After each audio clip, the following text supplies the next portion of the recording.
You are watching Maulana Anis Bilgrami. Please subscribe. Also, don't forget to like, comment, and share.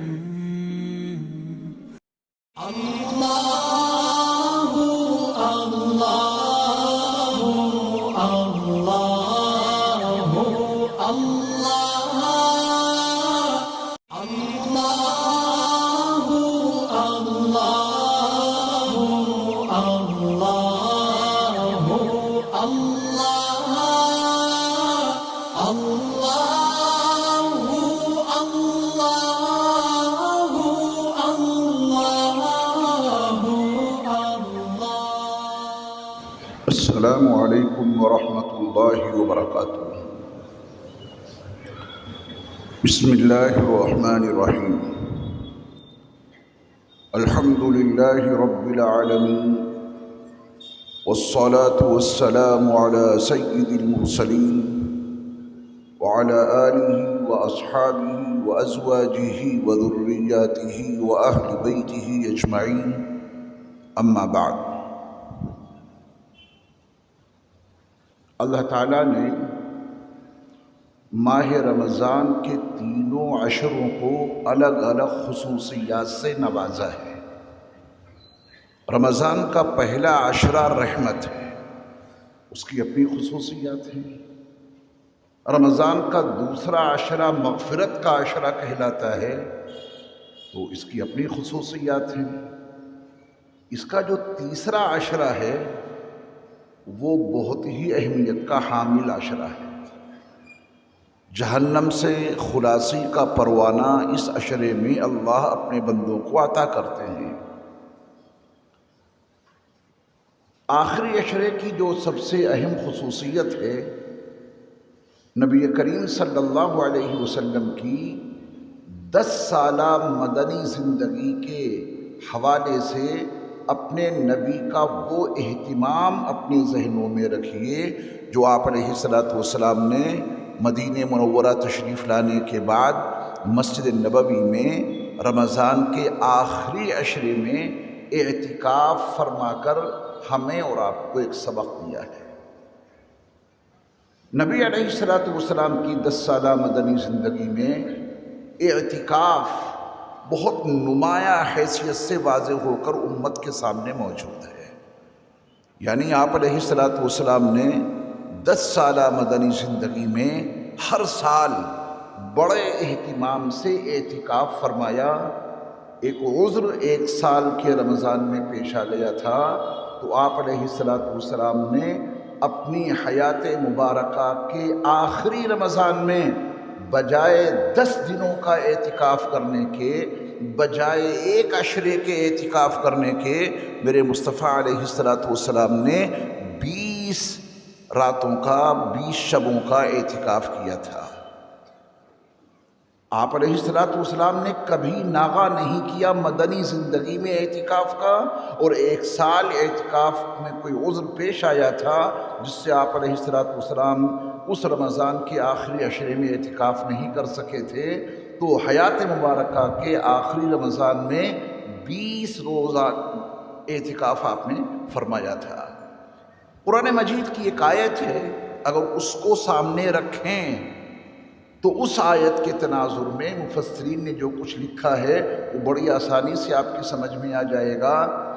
ماقبل کے نبیوں رسولوں کی کچھ ایسی سنتیں ہیں کہ جو اسلام میں باقی ہیں۔ نبی علیہ السلام کی شریعت مطہرہ میں ماقبل کے نبیوں رسولوں کے معمولات کو اللہ نے باقی رکھا ہے، انہی میں سے ایک عمل ہے اعتکاف کا۔ قرآن مجید کی ایک آیت ہے، وَطَاهِرْ بَيْتِيَ لِلطَّائِفِينَ وَالْعَاكِفِينَ وَالرُّكَّعِ السُّجُودِ۔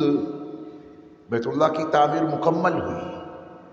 اللہ تعالیٰ نے حضرت ابراہیم علیہ السلام کو یہ حکم دیا کہ میرے پیارے خلیل ابراہیم، میرے گھر کو صاف ستھرا رکھو۔ کس کے لیے؟ دیکھیے، کسی مقام کی جب کوئی صفائی ستھرائی کی جاتی ہے اس کا ایک مقصد ہوتا ہے۔ مہمان آنے والے ہیں، عظیم مہمان آنے والے ہیں، مہمانوں کی شایان شان ہم اور آپ اپنے گھروں کی صفائی کرتے ہیں کہ نہیں؟ اللہ تعالیٰ نے اپنے گھر بیت اللہ حرم محترم کی صفائی کا آرڈر کسے دیا ہے؟ اپنے پیارے خلیل ابراہیم کو، جو ہمارے اللہ کے دوست ہیں۔ دشمنوں کو، چھوٹے درجے کے لوگوں کو اپنے گھر کی صفائی کا حکم نہیں دے رہے ہیں۔ وہ عظیم شخصیت کہ جن کی نسل میں اتنے نبی اور رسول پیدا ہوئے کہ اتنے انبیاء اور رسول کسی کی نسل میں پیدا نہیں ہوئے، وہ ہیں ابراہیم علیہ السلام۔ اللہ ان سے کہہ رہا ہے، میرے پیارے ابراہیم خلیل، میرے گھر کو صاف ستھرا رکھو۔ یہ تو آج کے دور کے لوگوں کا پاگل پن ہے، دیوانے ہو گئے ہیں پیسوں کے نشے میں، مجنوں ہو گئے ہیں پیسوں کے نشے میں، کہ اللہ کے گھر کی صفائی کرنے والوں کو ایک صفائی کرمچاری سمجھتے ہیں۔ وہ بھول جاتے ہیں کہ مسجد کی صفائی کرنے والے کی عظمتیں کیا ہیں۔ ذہن بگڑ گیا ہے نا، جیسے آپ کے گھر میں کوئی ملازم صفائی کرنے کے لیے آتا ہے، آپ کی نظر میں اس کی کیا اوقات ہے؟ اس کی تھوڑی بہت اوقات ہے، کیونکہ آپ کو معلوم ہے اگر یہ چلا گیا تو ملنا مشکل ہے۔ اللہ کے گھر کی صفائی کرنے والوں کو اپنے گھر کے صفائی کرمچاریوں سے بھی زیادہ گری نگاہ سے آپ دیکھتے ہیں۔ توبہ کر لو، زندگی سدھار لو، قرآن و حدیث کو سمجھ لو، اور اپنے اندر کوئی صالح انقلاب برپا کر لو۔ وطاہر، یہ کس کو آرڈر دے رہے ہیں اللہ؟ اپنے خلیل کو۔ اللہ اپنے گھر کی صفائی کی جسے توفیق دے دے، یقیناً اس سے اللہ کو پیار ہے، یہ تو علامت طے ہے۔ اللہ جسے توفیق دے دیں۔ انتظار کیوں کرتے ہیں آپ کی مسجد میں مؤذن صاحب صفائی کریں؟ آپ آئیے، پہلے آ جائیے۔ وضو خانے نیچے 18 واش بیسن لگے ہیں، ایک اپنے ذمے لے کے صاف کر دیجئے۔ اوپر 10 واش بیسن لگے ہیں، ایک صاف کر دیجئے۔ پابندی ہے کہ آپ کے لیے؟ پابندی نہیں، آپ کے ذہن میں خناس بسا ہے۔ اپنے آپ کو نہ جانے کیا سمجھ لیا ہے آپ نے۔ قرآن پڑھو گے تو دل کے بند جو دریچے ہیں وہ کھل جائیں گے، حقیقت معلوم ہو جائے گی۔ آپ پہلے آئیں گے، بعد میں جائیں گے، صفائی کریں گے، کیونکہ مسجد کی صفائی اللہ کے گھر کی صفائی کا بڑا عظیم مقام ہے۔ وطاہر، میرے پیارے ابراہیم خلیل، صاف ستھرا رکھو بیتی، میرے گھر کو۔ کسی صفائی کرمچاری کو آرڈر ہے؟ نہیں، اللہ اپنے خلیل ابراہیم کو آرڈر دے رہے ہیں۔ کس کے لیے صفائی رکھی جائے؟ آپ ہی مجھے بتا دیجئے۔ مؤذن صاحب قالین صاف کرتے ہیں مشین سے، اللہ جزائے خیر عطا فرمائے ہمارے حاجی شفیق قریشی صاحب کو، اور ایک صاحب اور ہیں، ان کا نام اس وقت میرے ذہن میں نہیں آ رہا، انہوں نے اس میں حصہ لیا تھا۔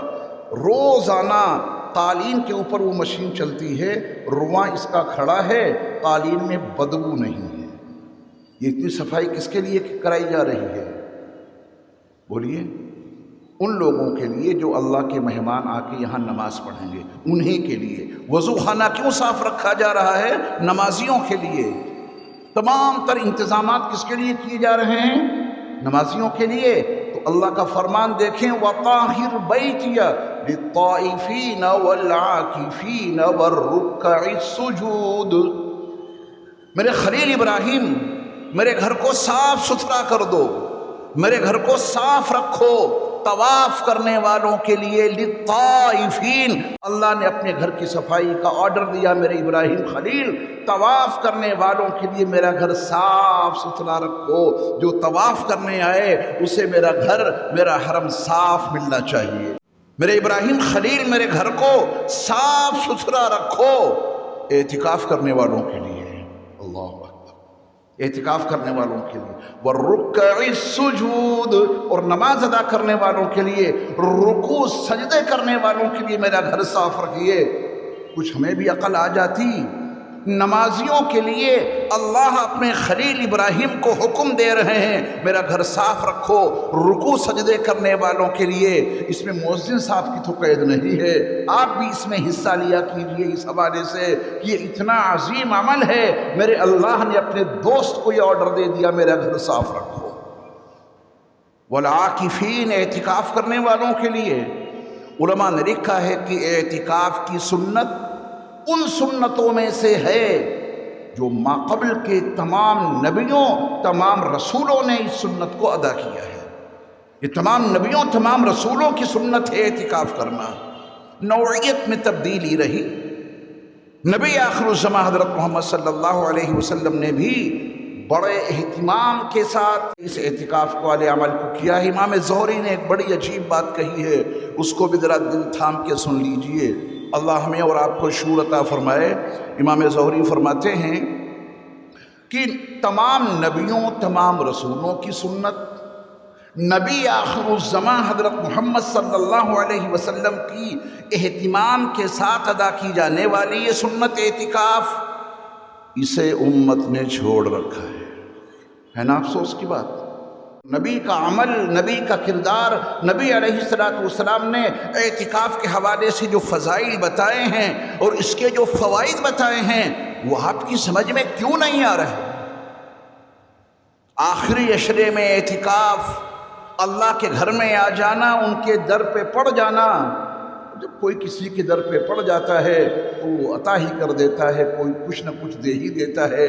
جب اللہ کا بندہ اللہ کے گھر میں اعتکاف کے حوالے سے موجود ہوگا، خاص طور پہ رمضان کے آخری عشرے میں، اللہ اسے نوازیں گے.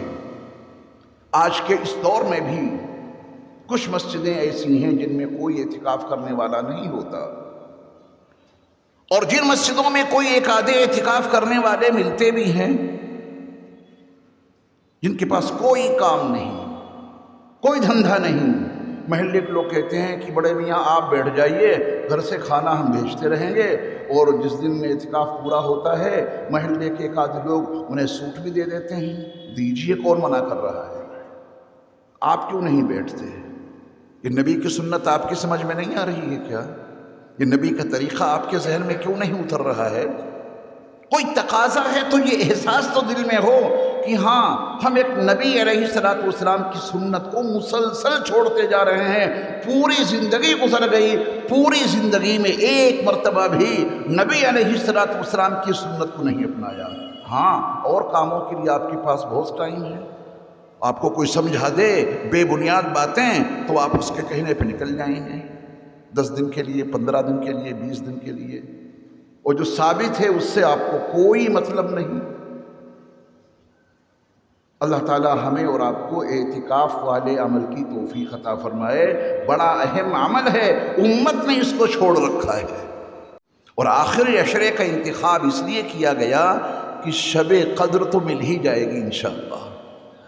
وہ شب قدر دائر رہتی ہے، ہوتی ہے وہ آخری عشرے میں، متعین نہیں ہے. اللہ اس کے رسول کی طرف سے تعین تھا، پھر اللہ نے کسی مصلحت کے لیے وہ تعین اٹھا لیا. ملے گی شب قدر ضرور، وہ لیلۃ القدر جس کی رات ایک رات 1000 مہینوں سے افضل ہے، وہ آخری عشرے میں ہی ہے. کون سی ہے؟ آ جائیے پورے عشرے میں تلاش کیجئے، پورا عشرہ اللہ کے گھر میں گزاریے، اعتکاف کی حالت میں گزاریے. ہمارے رب ہمیں اور آپ کو وہ لیلۃ القدر ضرور عطا کر دیں گے.